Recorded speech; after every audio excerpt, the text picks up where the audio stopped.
Assalamualaikum warahmatullahi wabarakatuh, sahabat YouTube. Cara hasilkan uang dari budidaya ikan nila. Nah, cara hasilkan uang ini bisa kalian lakukan dan asalkan modal kalian terpenuhi.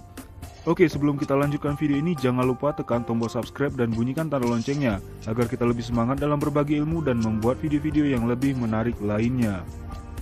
Yang pertama adalah sewa lahan. Sewa lahan ini bisa terdiri dari kolam tanah ataupun keramba apung, dan biasanya paling banyak adalah dengan menggunakan sewa lahan yang ada sudah tersedia kolamnya. Sewa lahan usahakan sudah ada memiliki sekitar 4-5 petak kolam yang bisa kalian budidayakan untuk ikan nila. Gunakan satu kolam untuk tempat wadah bibit ikan nila tumbuh dan berkembang hingga standar bibit yang bisa dibesarkan. Belilah bibit yang ukurannya 1 cm sampai dengan 3 cm dikarenakan harganya yang relatif lebih murah. Setelah 1 bulan sekali bibit yang kalian tebar ukuran 1-3 cm, maka setiap 1 bulan sekali harus kalian grading atau kalian sortir yang besar dengan yang kecilnya. Biasanya dalam jangka waktu 1 bulan bibit sudah mulai berukuran 5 cm sampai dengan 10 cm. Ambillah bibit yang sudah berukuran antara 7 cm sampai dengan 10 cm, masukkan ke dalam kolam pembesaran kedua. Lalu kolam pembibitan bisa kalian tambahkan dengan bibit yang baru dengan ukurannya sekitar antara 2 cm sampai dengan 3 cm.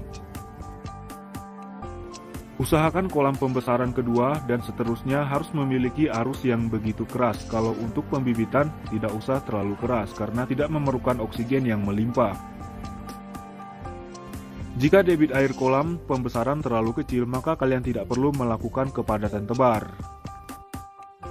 Jika kalian ingin tetap melakukan sistem padat tebar, maka lakukanlah penambahan sirkulasi oksigen di dalam kolam, bisa berupa kincir air ataupun aerator. Semakin banyak bibit yang kalian tebar di kolam pembibitan, maka semakin banyak juga tingkat pembibitan yang bisa kalian lakukan untuk pembesaran.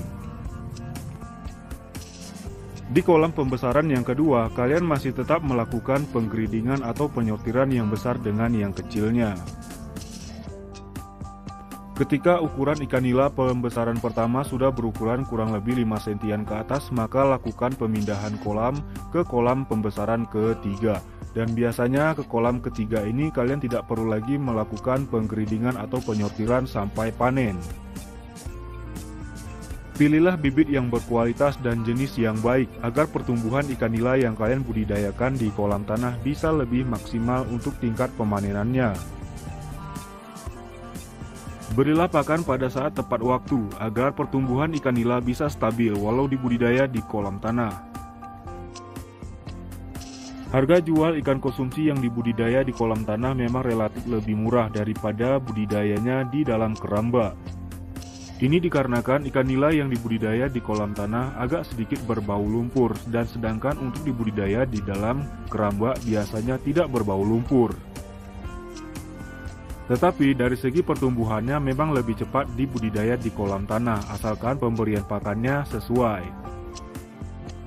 Sesuaikan ukuran pemanenan pada saat budidaya ikan nila karena ukuran menentukan dari penjualan. Ikan nila yang kalian panen bisa kalian pisahkan yang besar dengan yang kecilnya karena harga jual ikan nila yang ukuran besar bisa relatif lebih tinggi daripada ikan nila yang ukuran sedang. Jika kalian memiliki beberapa kolam lagi yang nganggur, maka hasil pemanenan kalian seleksilah untuk dijadikan sebagai indukan dan siap kalian pijahkan di kolam-kolam yang kosong. Nah, gimana sahabat itu, pingin sewa lahan tanah ataupun sewa lahan keramba? Nah, mungkin sekian saya dari video kita. Jangan lupa tekan tombol subscribe dan bunyikan tanda loncengnya agar kita lebih semangat dalam berbagi ilmu dan membuat video-video yang lebih bermanfaat bagi kita semua.